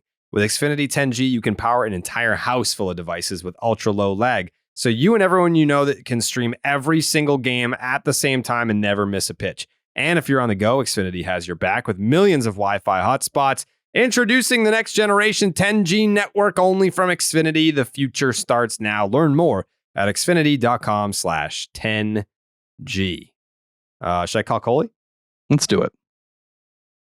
Let's give Coley a call. The McMahon. He might be in a weird place right now. The Celtics are playing. The Celtics are on. Jake, good or bad? Are they winning, Jake? Nope. Oh, They're not winning? No. Is it bad? They're down 14 in the second quarter. Oh my God. Jesus Christ.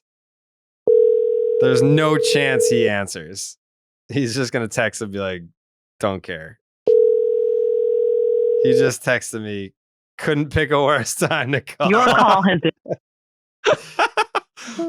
Oh yeah, Twitter's very bad. I'm looking at it right now. Oh no. They're down 14. Gross, man. Ugh. How many votes do we have in right now? All of them except for Coley and you guys. Oh, wow. Mm-hmm. Well, if we're not going to get Coley, then we probably should start diving into the numbers. Oh, you know what? What? Can I shit on someone real quick? Sure. Richard Blyer, man. Yeah, I'm throwing you right in the same fucking boat as Corey Kluber, dude. Yeah, Corey Kluber needs to throw fucking strikes. Dude, you need to get lefties out. Like, what? You're a loogie. You're a loogie in 2023. You're lucky to still have a job in the big leagues at this point. Mm-hmm. He's faced 28 lefties this season and given up 3 friggin' bombs. Speak on it. Those 3 bombs that he's given up to lefties this year, that's how many he had given up in the last 5 seasons to lefties. 389 plate appearances. Yeah. What the fuck are you doing? Matt Carpenter, first pitch? Kyle Schwarber took you to the moon. Okay, it happens one time. Matt Carpenter? Grow the fuck up, man. And grow up, dude. Joely Rodriguez had his best outing so far, as we've seen in a Red Sox uniform, couple Ks. Him? Dude, Blyer, kick fucking rocks, dude. I'll take Bernardino and just ride it out. And I know, listen, Bernardino gave up a run in 4 out of his 5 appearances. Richard Blyer is giving you nothing. If he can't get lefties out, there is no reason to have him on this team.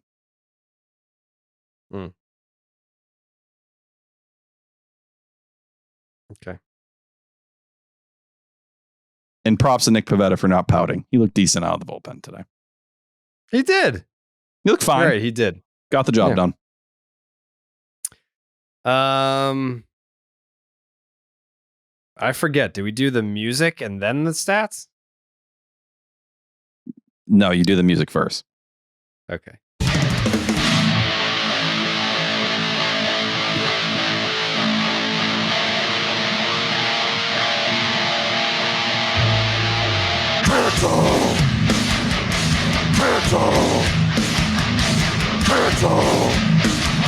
Potential Series MVP.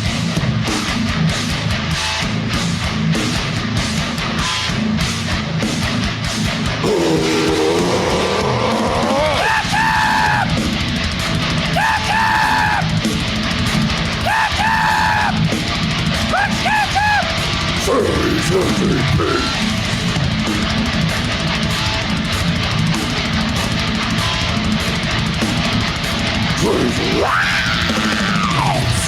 The Clark's Ketchup Series MVP, as always, presented by Clark's Ketchup. Drizzle that ketchup. A lot of people were excited for that ketchup on Saturday night. Corey Kluber not going to put a damper on this ketchup celebration. Tell you that right now. Fuck you, Corey. What does he get? Relish. The injection. No one likes relish. Yeah. Do you like relish? Fuck no, dude. Who eats relish? Jake, you like relish? No one wants relish. No one. That's wants eaten by relish. the older generation during hard times. Yeah. During like the Great Depression, they would just pop a bottle of on relish. everything. Relish on everything. Everything.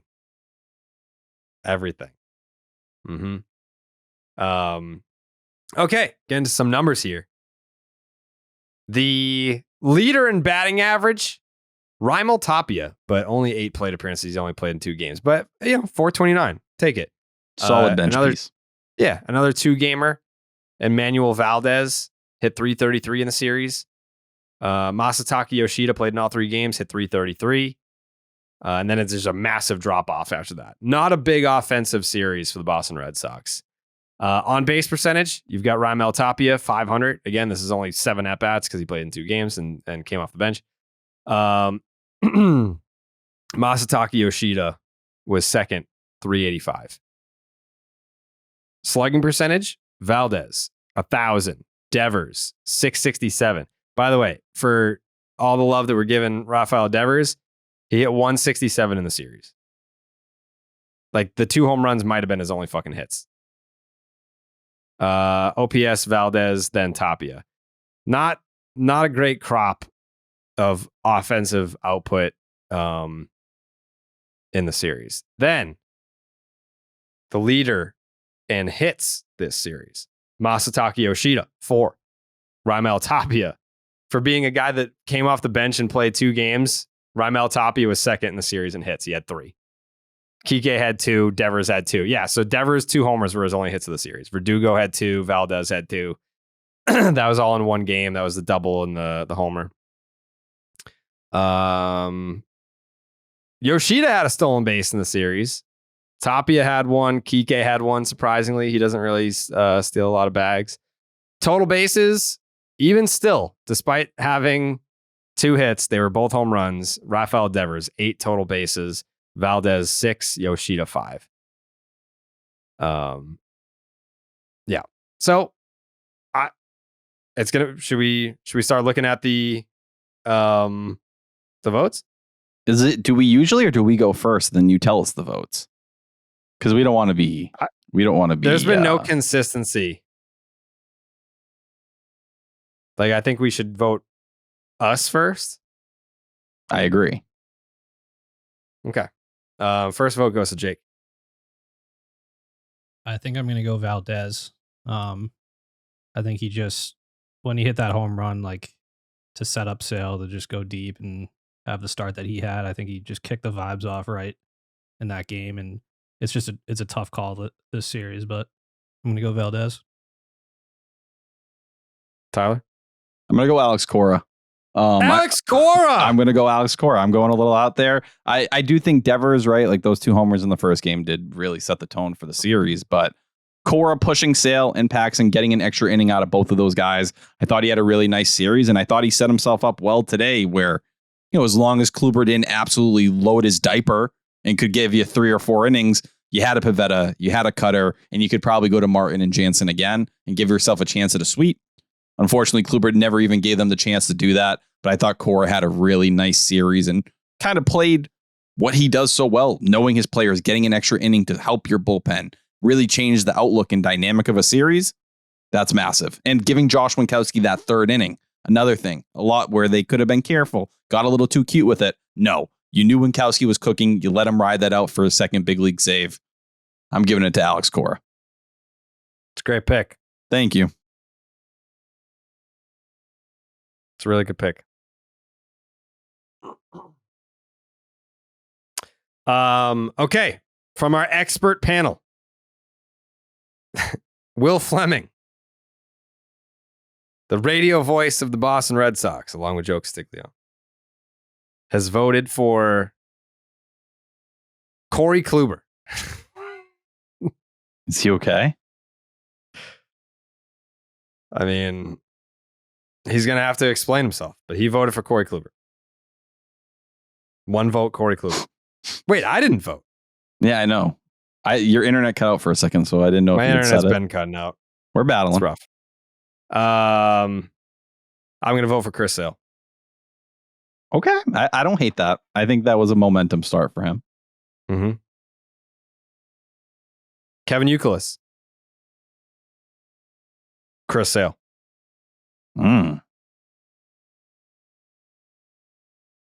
Caron. Rafael Devers.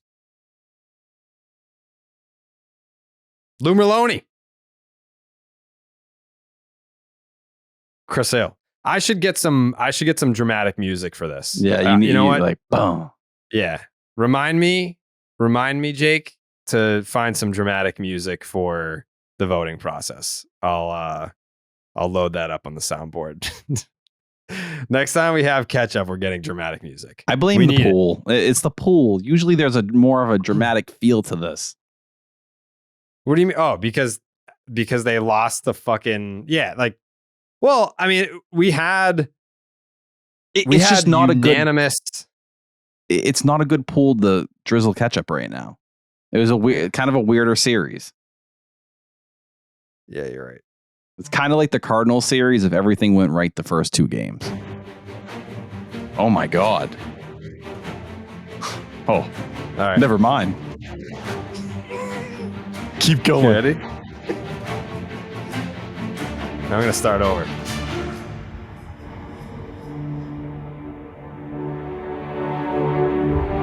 Kevin Youkilis. Chris Sale. Woo! Will Will Fleming. Corey Kluber. No. Tom Karen. Rafael Devers. Loomer Lodi. Chris Sale. You can't be sued. Coley Mick.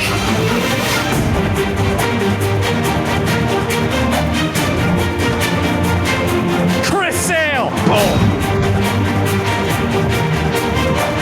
And our manager, Alex Cora.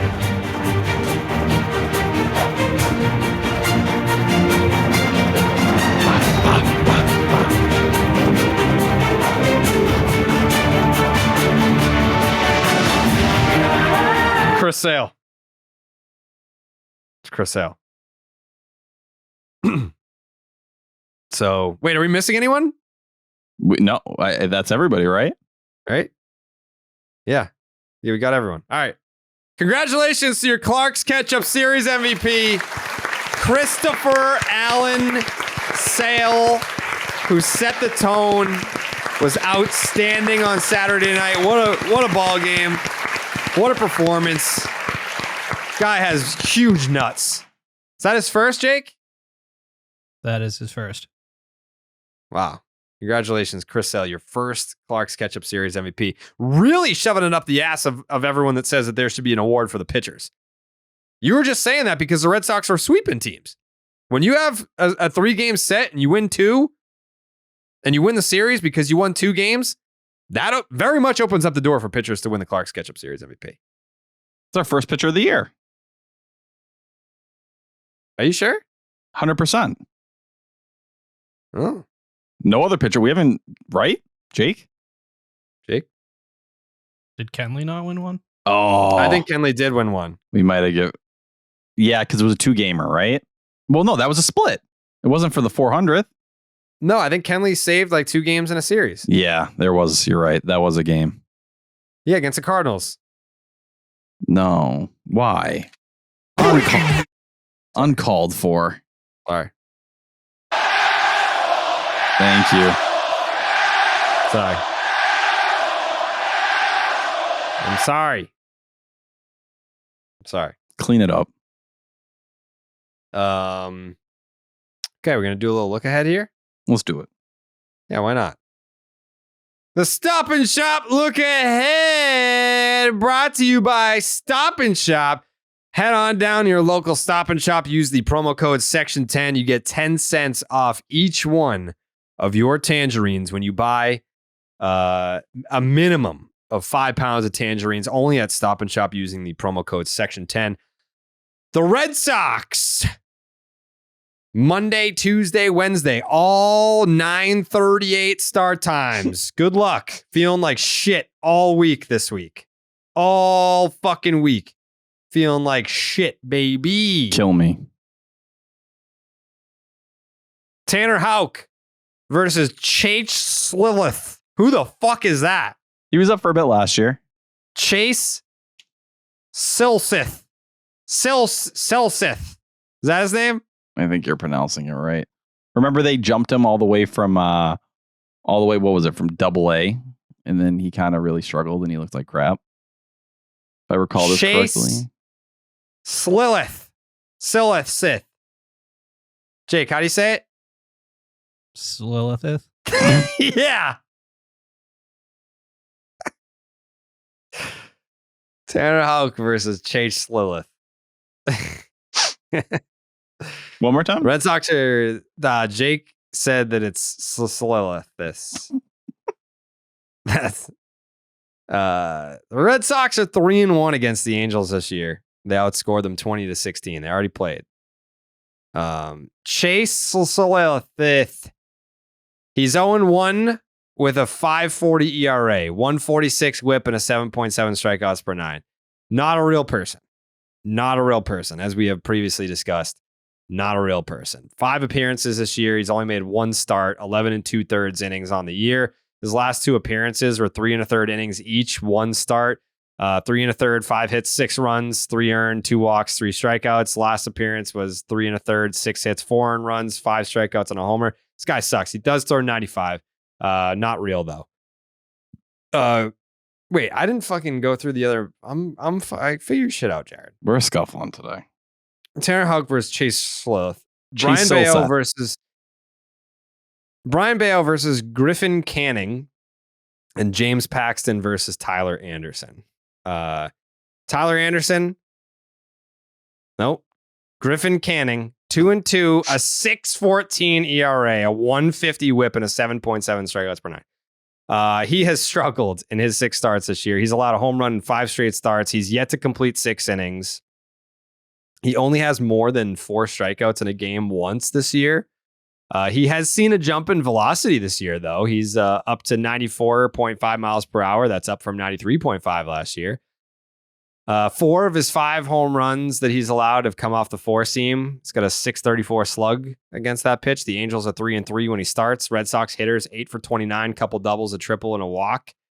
Trevor Story, unfortunately, has 2 of the 3 extra base hits. Every time. Then you have, I know, every single time. Seriously. Tyler Anderson, 1-0 with a 5.27 ERA, a 162 whip, and a 5.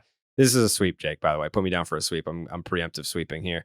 Wow. The Red Sox already lit this dude up. This was back on April 15th. 4 innings, 8 hits, 6 earned runs. He walked 4 guys, struck out 2, and gave up 2 bombs.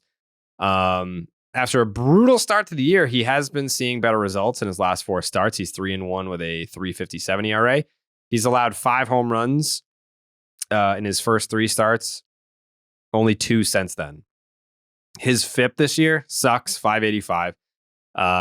He does a very good job at limiting hard contact. He's in the 86th percentile. His fastball sucks, 312 average, a 717 slug. Holy shit. Angels are 5-2 when he starts, and they've won 3 straight. Don't care. Red Sox hitters are 355 with an OPS over 1,000, 10 doubles against this motherfucker, 7 home runs. Jesus. Tanner Houck, 3-3, a 5.48 ERA, a 131 whip, and an 8 strikeouts per 9.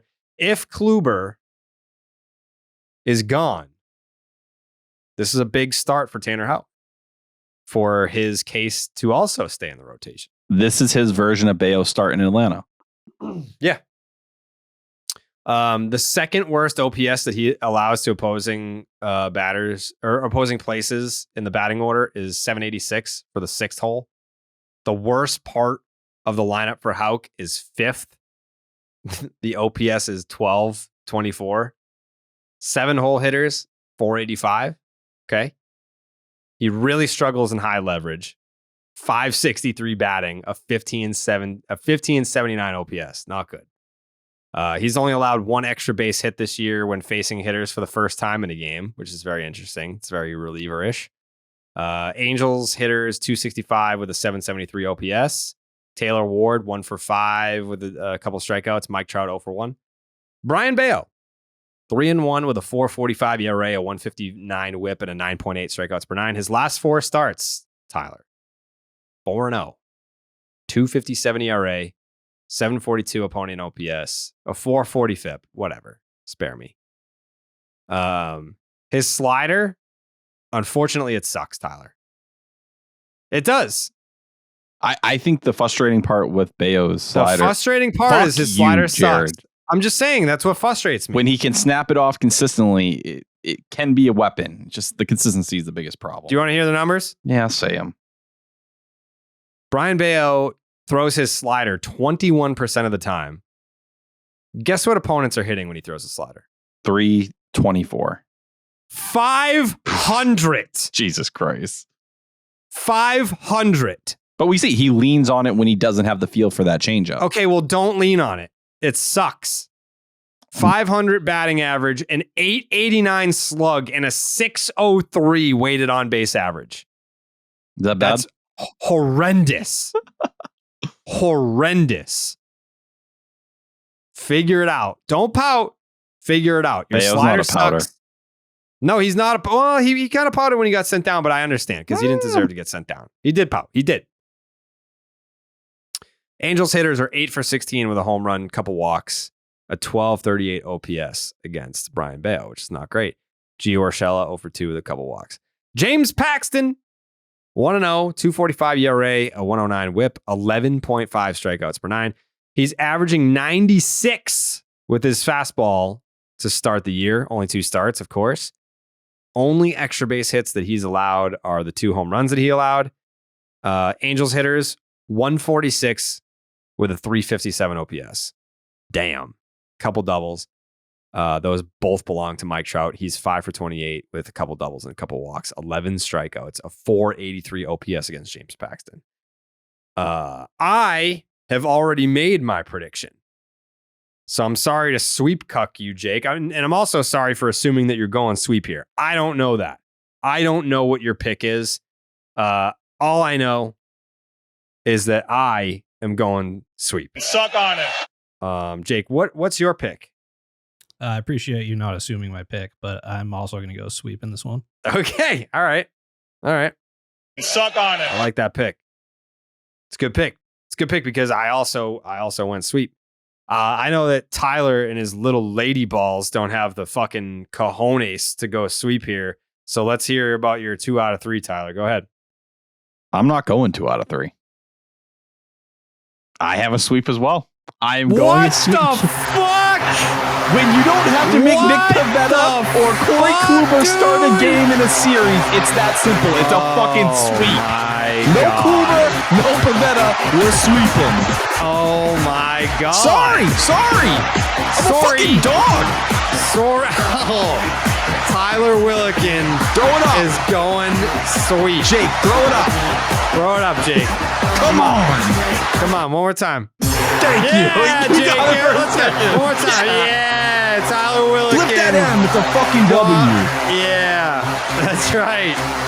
That's right. All right. The triple sweep prediction. Something I thought I'd never see. But here we are. Positivity horn blaring. Triple sweep wearing. Damn. I think we're going to get a very good Tanner Houck start. I'd like to see it. I'd like to see him at least make it through the lineup twice before something bad happens. Give me some Tanner Cutter Crawford mix action here. It would be nice. It would be nice. All right. Any final thoughts from you, Mr. Milliken? Shout out Mike, who I met at Stonehill yesterday. Came up, was very nice. Met him and his mom. Big fans of the podcast. Love you, Jared and Jake as well. Talked about how we've helped him get through school and just kind of get to the point where he could graduate today. So congrats to him and congrats to my sister who also graduated. I'm not saying anything. Don't even. I didn't say anything. My final thought is my breaking news from earlier. Oh. Okay. I'm undergoing a big life change right now. Like right as we speak. Within the last 24 hours. Oh my yes. God, you're dying. The thing in your ear really is that bad. That's close. Go ahead. I'm not dying. I'm learning Spanish. See? Yeah! See? Yeah, last night, no free ads, but I did download a Spanish-speaking language app that's going to teach me Spanish. I'm going to be fucking speaking fluent Spanish by the end of the year, and all that means is we're getting that Rafael Devers interview. You can fucking bank on that. Suck on it. And suck on it, too. Como te llama? See. No. Back to the app. Trust me, I've put in like about 2 hours so far. You're supposed to do 15 minutes a day. Do you know, dude, I've put in years into this language, years into Spanish. Yeah. With you 2 hours. Did you not just hear? I fucking started it last night. What do you have? I just told you I can't no free ads. No, I'm not asking for the app. Speak to me. Oh, I'm not doing that. I'm not doing Hablo. I'm not going to break it out until I'm confident in being able to actually speak it. Pathetic. I just fucking started last night. What do you mean? You did 2 hours worth and you can't talk in Spanish? Yeah, I mean, I'm learning. Download a different fucking app because clearly it's not working. Jesus Christ. God. Spanish is one of the easiest languages to learn.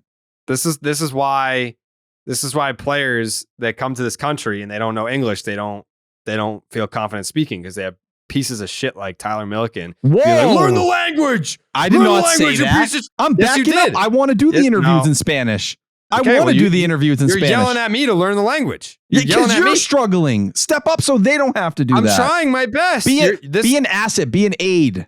How about that? Could you imagine, Jake? Could you imagine if Tyler had this learn the language rant about like Rafael Devers? Canceled. You can't say that. Why does he get to say it to me? I'm reverse engineering it here. Yeah, but you can't say learn the language to someone going from Spanish to English. So why can you do it for someone's going from English to Spanish? Because I expect you as someone who, loves Rafael Devers so much to make that effort. That's why I'm learning Spanish. You should have done it sooner. I agree. I didn't know Rafael Devers debuted yesterday. Holy shit, he's amazing. Oh my God. You waited 5 fucking years. 5, boy. Jared, 5. Did you Be ever? better. Did you probably learned Spanish because you had to? I'm learning Spanish because I love Rafael Devers. What does that even mean? You can't make that same claim as me. I'm a learner. Yeah, you're a little bitch boy. When you were a bitch boy. You're the little bitch boy. You can't speak Spanish. When you were in middle school, they were like, "Oh, you have to learn Spanish," and you were like, "See, I will." Is that how it went? Yeah, you did because you had to. I did it because I want to. You know what? My Spanish speaking comes from a place of passion and love. Yours comes from a place of obedience and being a bitch. Jared Ace Punta. Oh! Yeah, what the fuck you know about that? Yeah. Well, that hurts. Suck on it. Okay. Jake, you have any final thoughts? It'd be hilarious if Tyler took 10 years to learn Spanish and couldn't do it, and you did it in like 2 weeks. Yeah, it's probably gonna happen. I'm determined. I'm determined to the point where I even have I've added the Spanish keyboard to my texting.